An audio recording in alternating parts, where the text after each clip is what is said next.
You sit quietly in a cafe, your phone's on the table face down. People pass by outside the window, their lives humming with urgency, but inside, something else hums louder. A question. A question you don't remember inviting. Am I living my life? Or just following a script? You don't know where it came from. Maybe from the silence. Maybe from that deep, restless place inside of you that's been aching for truth, not the kind you can Google, but the kind that rearranges something in your chest. Because lately, everything's starting to feel off. You do what you're supposed to. You show up, smile, nod. But underneath it all, there's the strange sense of performance. Like you're living inside a game and everyone else knows the rules, except you. And then comes the guilt. Why can't I just be grateful? Why do I feel like something's missing?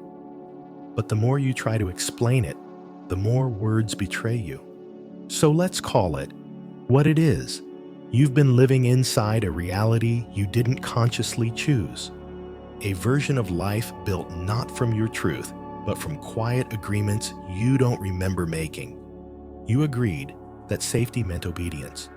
You agreed that success looked a certain way. You agreed that peace was earned, not given. You agreed because it was easier than asking why.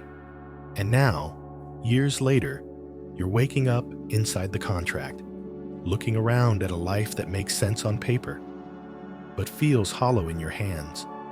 I want to tell you something that may sound strange at first, but stay with me. You are not broken. You're just outgrowing the illusion. And that illusion, it's sticky, clever, deeply rehearsed. Because from the moment you could understand words, you were handed a map of reality. Not to explore it, but to stay inside it. Like a child taught how to color within the lines, never told you were allowed to draw new ones. And now, you're not confused. You're remembering. You're beginning to notice that maybe, just maybe, what you've accepted as real is actually just what you've been trained to see. I used to know someone who never broke the rules. He wasn't a people pleaser. He was a perfectionist, the kind who double-checked his emails, who sat straight in every meeting, who always did the right thing. But under all that control was a restlessness. He told me once, I feel like I'm playing a game I never signed up for. And I said something that surprised even me. Maybe you are. You just got so good at it, you forgot you could walk away. And that's what reminded me of a story I once heard about a chess grandmaster. He'd spent decades studying training, mastering every rule. One day, he lost a match. Not to another champion, but to a complete beginner. The beginner didn't know the rules, didn't respect the grid, moved pieces wrong. But somehow, it worked. You see, the master wasn't bad at chess. He was brilliant, but boxed in. His mind couldn't move beyond what had always been true. Meanwhile, the beginner was free. Not because they were smarter, but because they weren't trapped by the idea of how things had to be. And isn't that exactly how many of us live? We've memorized every rule of how to succeed, how to be loved, how to avoid failure. We follow the steps like choreography, and we don't question the dance, because we've forgotten we're even dancing. But what if the map you were handed is incomplete? What if the rules weren't designed to help you, but to contain you? What if the limits in your life aren't real boundaries, just familiar ones? Because here's the truth. Most of us are living inside a box we didn't build. It's made of quiet instructions, inherited beliefs, absorbed fears, subtle shames.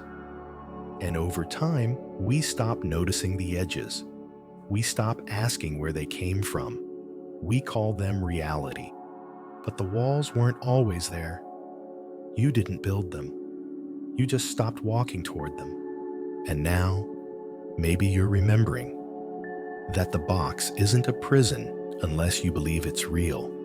I want you to try something. Right now, wherever you are, look around and notice everything that's red. Pause. Really look. Let your eyes scan for it. The coffee mug, the logo on your phone, the stitching on someone's shirt. Red, red, red. Got it. Now close your eyes. And without looking, how many blue things did you see? Exactly. That's the trick.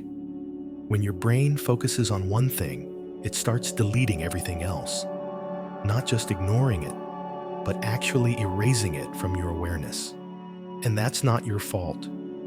It's how your mind protects you from overwhelm. But here's where it gets dangerous. If your brain can filter out something as obvious as color, what else is it filtering? What else have you not seen? Simply because you weren't taught to look for it.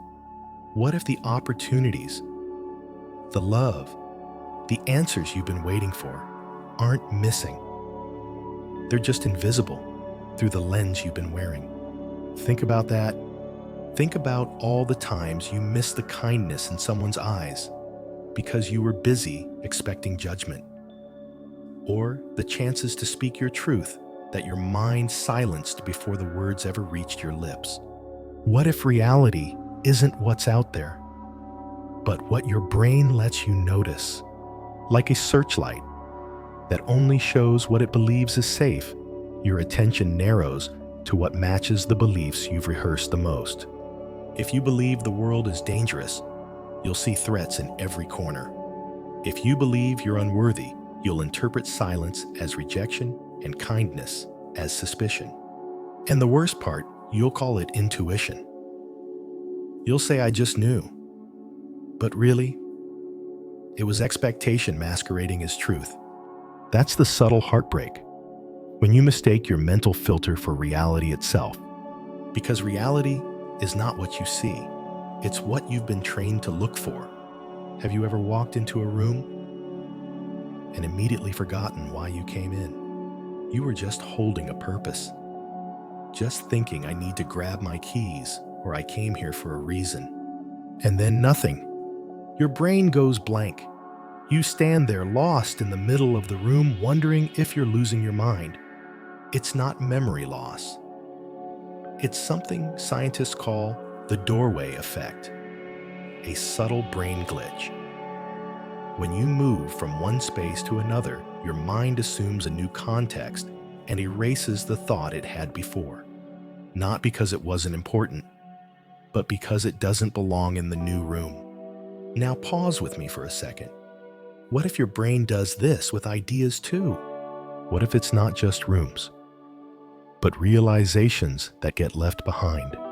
Think of how many times you've had a sudden insight, maybe in the shower, or lying in bed at 2 a.m., or watching a film that cracked something open in you. And in that moment, it felt true, like a missing piece finally fell into place. You felt lighter, wider, awake. But then, the day swept in. The dishes, the inbox, the errands. And by the next morning, that truth was gone. You tried to recall it, but it slipped away like a dream. Not because it wasn't real, but because your brain decided it wasn't needed anymore. And here's the unsettling part. This might be happening all the time.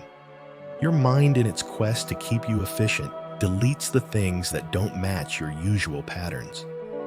Even if those things were the very ideas that could have changed your life. Because new truths are disruptive. They rattle the script. They whisper, "Maybe there's another way." And your brain, terrified of uncertainty, tucks them away like secrets you're not ready to hear. So healing isn't just about having insights. It's about anchoring them, repeating them, writing them down, speaking them aloud, revisiting them before your mind throws them out. Because otherwise, you'll wake up each morning wondering why your deepest clarity feels like it was never yours to begin with. But it was. It is, and you can keep it if you choose to stay. I remember watching a little boy play with a cardboard box. To everyone else, it was just a box. Brown. Dent in the side. Nothing special. But to him, it was a spaceship, then a submarine, then a cave that could only be entered with a password whispered to the wind. He wasn't pretending. He wasn't performing. He was inside that world fully, completely, joyfully. And I stood there thinking, when did I stop seeing like that? When did a box become just a box? You see, as children, we were architects of wonder. We built castles from couch cushions. We turned spoons into swords. We believed in dragons, and also that we could tame them. But somewhere along the way, someone handed us a label called reality. They told us magic wasn't real, that imagination wasn't useful, that growing up meant getting serious, that dreams had to make sense. So we folded our wings. We stopped asking what if and started asking what's the point. We swapped wonder for structure, possibility for predictability, and we called it maturity. But here's what no one told you.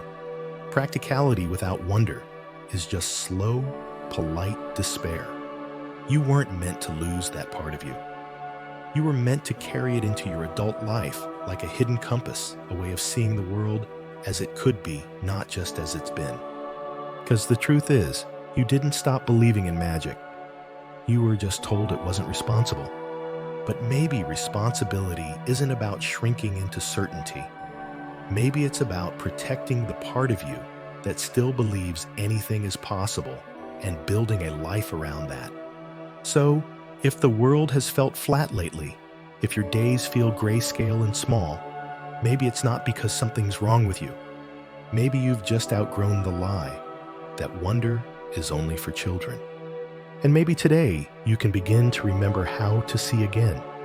Have you ever noticed that once you learn a new word, you suddenly start seeing it everywhere? Or after you buy a certain car, you notice it on every street, in every parking lot, as if the whole world had quietly rearranged itself to reflect your choice. But the truth is, those things were always there. You just didn't have permission to notice them until your brain decided they were important. That's how it works. Your mind doesn't show you what's true. It shows you what's familiar, what fits the story it already believes. Everything else, it hides, softly, silently, completely. That means the love you think you've never had, the chances you think you've missed, the ideas that could have changed everything, they might all be sitting right in front of you in plain sight, waiting for you to finally see them. And still, you don't. Not because you're broken, but because your brain is loyal. It wants to protect the reality you've rehearsed. It wants to preserve the version of you that makes sense, even if that version is tired, even if it's hurting. You could be surrounded by open doors, but if your brain has decided there's only one hallway, you'll keep walking in circles, believing there's no way out. I once knew someone who kept saying, "Nothing ever works out for me." And when good things happened, they brushed them off, said, "It's a fluke. I don't trust it. It won't last." And so life listened. Not because it was cruel, but because their brain refused to let anything new feel real. You see, when your identity is built around struggle, peace feels like danger. Joy feels suspicious. Ease feels like a trap. Your brain will block even the most beautiful things if they threaten the story it's attached to. That's not sabotage, that's programming. But here's the grace. Any filter that was built can be rewritten. And the moment you start questioning what your brain won't let you see is the moment you begin to rewrite the script of your reality. When someone says, "That's just how I am," I always pause. Not because I don't believe them, but because I wonder, who taught them to be that way? Was it really their nature, or was it a reaction, a reflex, a survival strategy that became so familiar it started sounding like truth? You'd be surprised how many people live their whole lives believing they're not creative, not confident, not worthy of more, when really they just weren't taught to see themselves differently. I once spoke with a woman who said, "I've never been good at speaking up."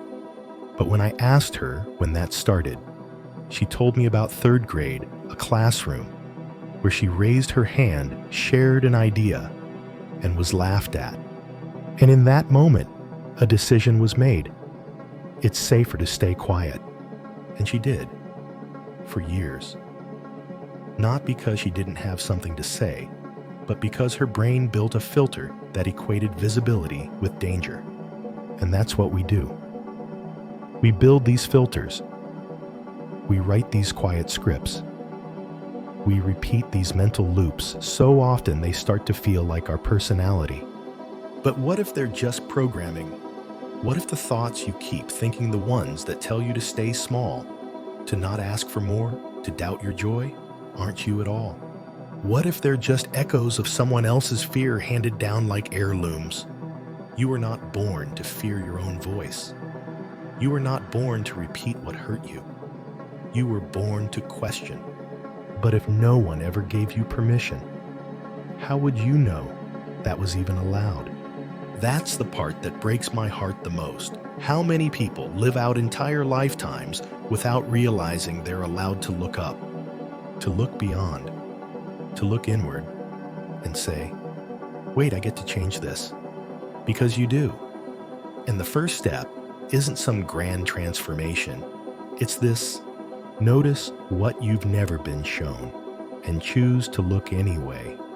You think you're in control, that your choices are yours, that what you see is what's real, that the past you remember, the stories you tell, the fears you hold are solid. But what if they're not? What if the very foundation you stand on is made of smoke and memory, altered, edited, trimmed, and glued back together by a brain that values consistency more than truth? We like to think of ourselves as rational, logical, clear. But the truth is, your brain is a storyteller, and it's not always honest. It fills in gaps, changes endings, deletes details, and calls it memory. You remember what fits your identity. You forget what threatens it. I once read about an experiment. People were shown two different faces in quick succession. Face A, then face B, completely different. But when asked to describe what they saw, most didn't even notice the swap. Their brain blended the faces together, inventing a person who never existed. And they believed it, without question, with certainty. That's what your brain does. It creates coherence at all costs, because confusion feels unsafe. And safety matters more than accuracy. Now think about your own life. The stories you tell about who you are, what's possible, what went wrong, what love means, what failure means. How many of those stories are stitched together from half-remembered moments, fear-colored memories, and things someone else once told you were true? And yet you live by them. You defend them. You plan your life around them. That's not control. That's a beautifully disguised autopilot. Because if your mind decides what's worth remembering, what's safe to believe, what's too painful to see, then you're not steering the ship. You're reading a map someone else drew. But here's the quiet miracle. The moment you realize this, you're not trapped by it anymore. Because the filter loses power the second you see it. And that's where real choice begins. You don't need to burn your life down. You don't need to run away. You don't need to fix everything by morning. You just need to start seeing with softer eyes and a quieter mind. Because now, You know your brain is a filter, not a mirror. It doesn't reflect the whole truth. It shows you what it believes is safe. But what once kept you safe might now be keeping you small. And the most courageous thing you can do is begin to question the default. Ask yourself gently, who taught me this belief? Who benefits from me staying in this loop? What else might be true beneath what I've always been told? That's where the filter starts to shift. Not in one grand revelation, but in hundreds of small, honest moments. Like the moment you pause before saying, "That's just how I am," and ask, "Is it?" Or the moment you notice beauty in a place you once ignored, or you feel peace and let yourself trust it. It's subtle, it's slow, but it's real. And over time, your brain learns a new rhythm, a new way of seeing, one that doesn't block joy or delete possibility or shrink your life into predictability. Instead, it learns to make room for nuance, for magic for you. Because yes, the brain is powerful, but your awareness is greater. And now that you've seen the pattern, you can interrupt it. You can live from a place of wonder again, not naive, not reckless, but rooted in clarity and choice and truth. So here's your gentle invitation. Start noticing what you've been trained to ignore. Start remembering what you were told to forget. And start trusting the version of you who's always known there's more. Not out there, but in here. Always in here.